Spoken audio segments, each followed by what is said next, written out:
How do you win as a buyer in today's competitive buyer market? Hey, it's Adam Osborne with Keller Williams of Central PA, aka Mr. Carlisle. And I'm coming to you today with this video because I've seen a lot of buyers be frustrated in this market where there's a lack of inventory, not a lot of houses on the market, which is causing a lot more multiple offer situations, escalations above asking price, and yeah, just a lot of buyers feeling left out. And so I wanted to share some strategies that I've used with my buyer clients that have had a lot of success, even with multiple offers. I hope it's helpful to you, and yeah, let's go find you a house. Stay tuned. So the very first thing before we even step foot into a house is preparation. Mindset preparation specifically. What I mean by that is with each and every client I have, ideally before we would even step foot into a house, I sit down with them and we go through what are they looking for in a house? What are they looking to spend? What does their budget really look like? And how do we set them up for success, not just in this house, but for the long term? We develop those parameters so that we know, okay, is this red light, green light? If we're in a multiple offer situation, what are some of those boundary lines that we're not willing to cross? At least not willing to cross mindlessly.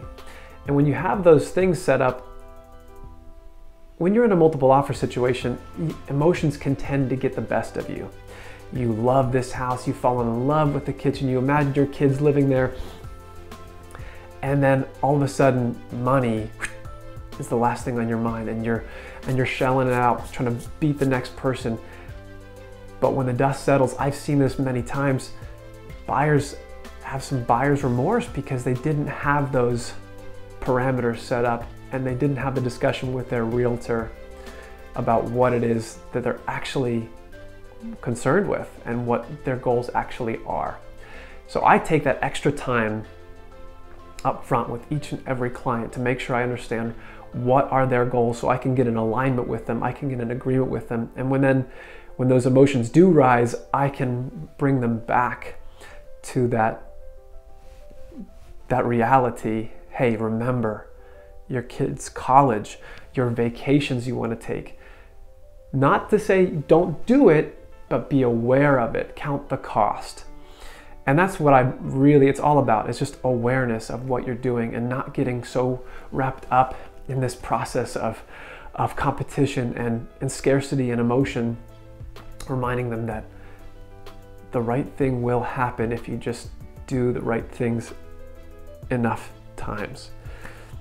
So prepare before you even enter into a house is my very first piece of advice. The next thing we do is once we've picked a couple houses to go and take a look at, we're doing a lot of legwork up front, some research before we go into the house so we know what we're getting into.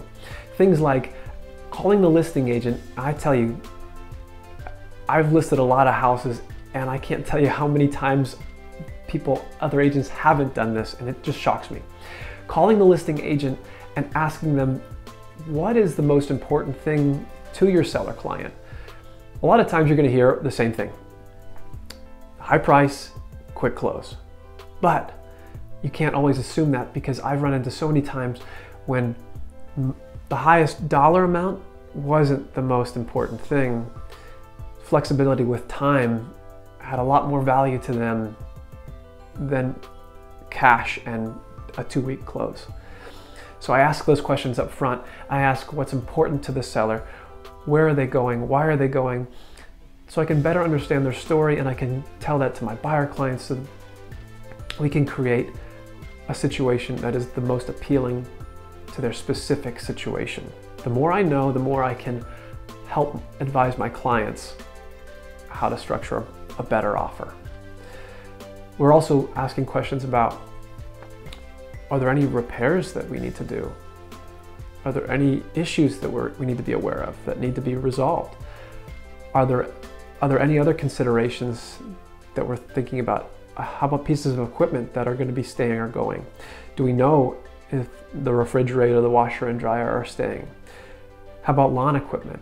So I'm getting all of that stuff up front so that when we actually enter the house, we're equipped, we know what we're doing, we can count the costs. Again, knowing what you're getting into before you get into it, before you get into the bidding war situation, so that you actually know the full costs.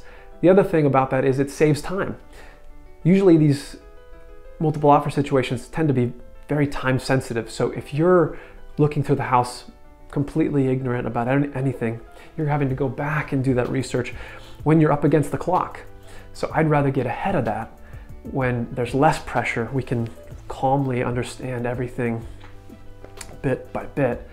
And then when we see the house and we actually love it, man, we can make a really pointed effort towards a great offer.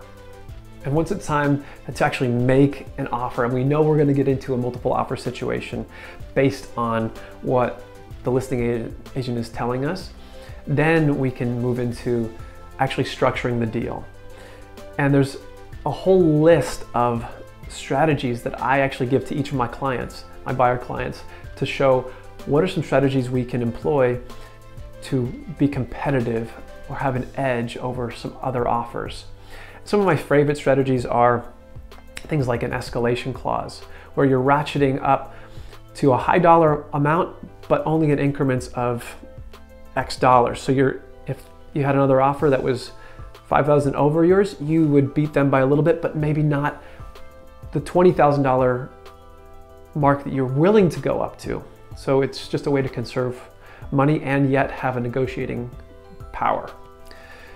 The other things are talking about higher earnest money deposit, making your offer seem more secure to the seller, because if we enter the seller's mindset, they're looking for the surest path to their money, right? They're thinking, how do I make this house turn into a pile of dollars in the surest way possible? So the fewer hiccups that can get in their way, the better. So those are my top tips. Get a great agent that will sit down with you and do the legwork up front so you're prepared mentally and have some good parameters. Ask a lot of questions before you enter a home that you think is a good candidate for you. And then employing the top strategies as they fit in with your specific strategy to make a really competitive offer. I hope those tips are helpful. If you have more questions, please reach out. I'm available to you. You can find my information anywhere, but happy house hunting this year and good luck.